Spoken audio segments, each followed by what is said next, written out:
अहम मुलाकातें से मुराद ये नहीं है कि अगर कोई ये समझे कि कोई इस्टेब्लिशमेंट के लोग जाके मिल रहे हैं इमरान खान साहब को या कोई हुकूमत की तरफ से जाकर मिल रहा है, ये कोई अहमियत नहीं रखती है मुलाकातें, इसलिए कि इमरान खान के लिए अवाम मैटर करते हैं, अवाम इमरान खान के साथ खड़े हैं। ओवरसीज़ पाकिस्तानी मैटर करते हैं, ओवरसीज़ पाकिस्तानी पाकिस्तान और इमरान खान के साथ खड़े हैं। साकिब बशीर साहब ने जैसे ट्वीट किया कि वैसे अदालतों के अंदर छुट्टियाँ हैं, लेकिन तोशाखाना 2 वाले जज शाहरुख अर्जुमन साहब जो हैं माशाल्लाह जो हीरे हैं, जो बहुत इस हुकूमत के पसंदीदा जजेस में से एक हैं, वो तोशाखाना 2 केस को बड़ी तेज़ी से चला रहे हैं।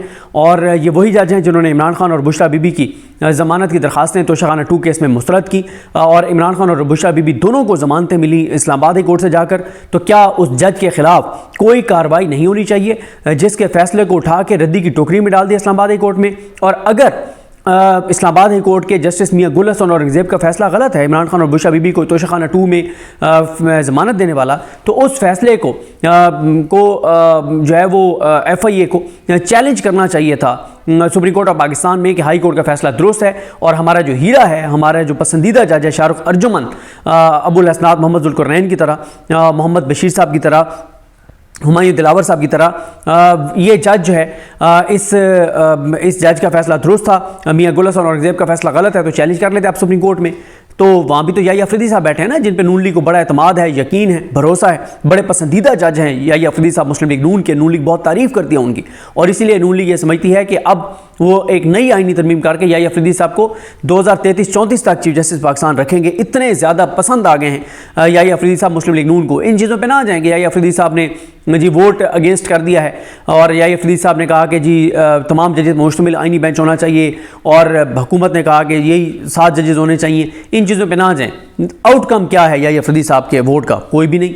याहिया अफरीदी साहब के जितने इक़दामात हैं उनसे किसी तौर पे भी पाकिस्तानियों को अब तक हमें कोई फ़ायदा देखने को नज़र नहीं आया, बल्कि जब से वो चीफ जस्टिस पाकिस्तान बने हैं हर चीज़ अदलिया के हवाले से वो शरीफ ख़ानदान जरदारी इस निज़ाम के हक़ में जारी है, तो ये चैलेंज कर देते।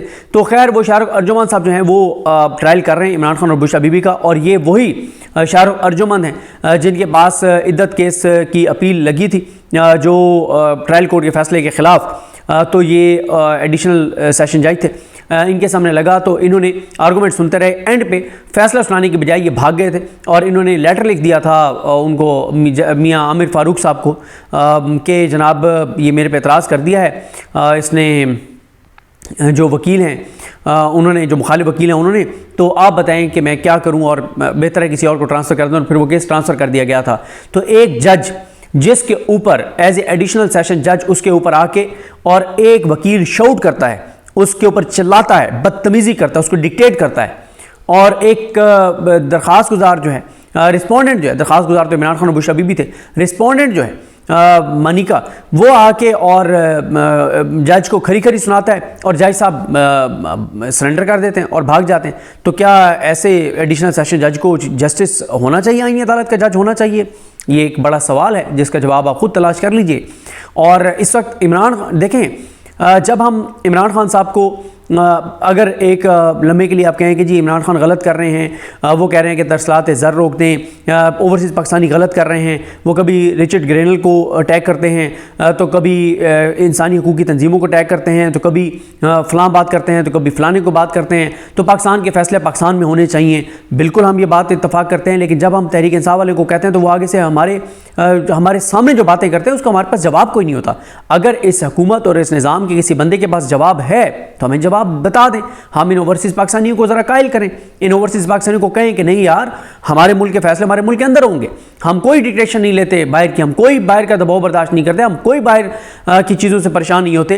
वो ओवरसीज़ पाकिस्तानी क्या कहते हैं हमें? वो कहते हैं ये बताएं कि 8 फरवरी को पाकिस्तानियों ने वोट डाला, हम लोगों ने बाहर से लाखों रुपए खर्च करके पाकिस्तान गए, हमने जाके वोट डाला, फिर क्या हुआ? पाकिस्तानियों का और हम जो पाकिस्तानी ओवरसीज़ पाकिस्तानी जिन्होंने जाकर वोट डाला है, हमारा वोट चोरी हो गया। फिर क्या हुआ? क्या अदालतों से 180 दिन में फैसले आने थे, ट्रिब्यूनल्स के आ गए?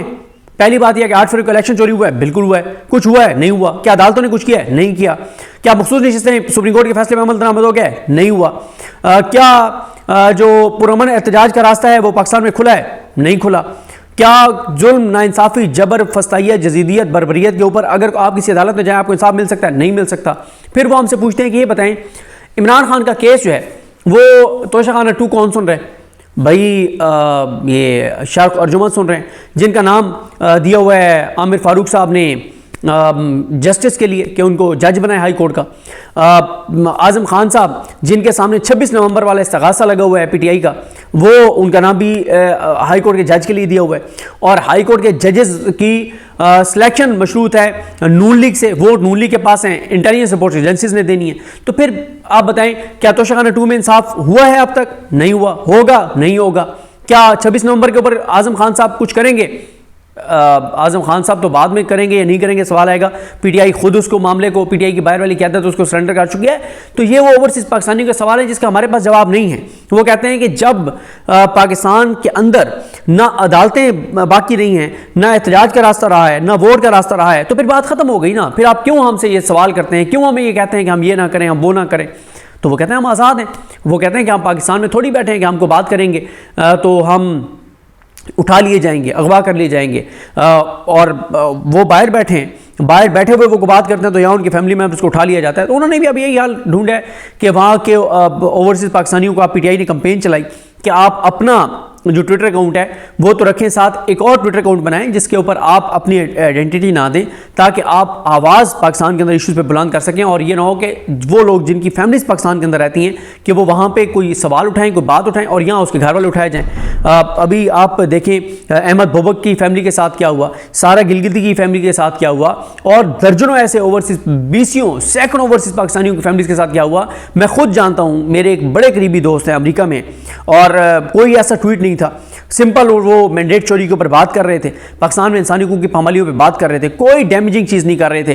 वो तो इंसानी हकूक़ की तंजीमों को भी टैग नहीं कर रहे थे, वो तो रिचर्ड ग्रेनल को भी टैग नहीं कर रहे थे, वो तो IMF को भी टैग नहीं कर रहे थे, वो तो सऊदी हुकूमत को भी टैग नहीं कर रहे थे, वो तो कुछ भी ऐसा नहीं कर रहे थे। उसके भाई को यहाँ पर उठा लिया पाकिस्तान के अंदर, साउथ पंजाब से उसके भाई को उठाया, उसने मुझे कॉल की। अब मैं उनकी फैमिली के हालात, सूरत हाल जानता हूँ, मेरे तो उनके साथ फैमिली वाला ताल्लुक है। मैंने उससे कहा कि यार तुम्हारे वालिद बुज़ुर्ग हैं, बीमार हैं, तुम्हारी वालदा बुज़ुर्ग हैं, तुम्हारी फैमिली बड़ी एक लोअर मिडिल क्लास फैमिली है। मैंने कहा तुम वहाँ पे मुझे पता है कि कितनी माँ तुम मेहनत करके, मजदूरी करके और अपने घर को चला रहे हो, तो तुम्हारे भाई को उठा लिया है, फैमिली मुझे पता है कि इस कर में होगी, अजियत में होगी, तकलीफ में होगी। मैं तुम्हें क्या होप दूं? मैं तुम्हें ये होप दूं कि हाई कोर्ट चले जाओ, आलिया नीलम साहबा तुम्हारे भाई को बाजियाब करवा लेंगी। मैं तुम्हें ये होप दूं कि तुम चले जाओ यहाँ पे सुप्रीम कोर्ट में, या अफदी साहब तुम्हारा केस सुन लेंगे। झूठ है ना, गलत है ना। मैं क्यों तुम्हें होप दूं?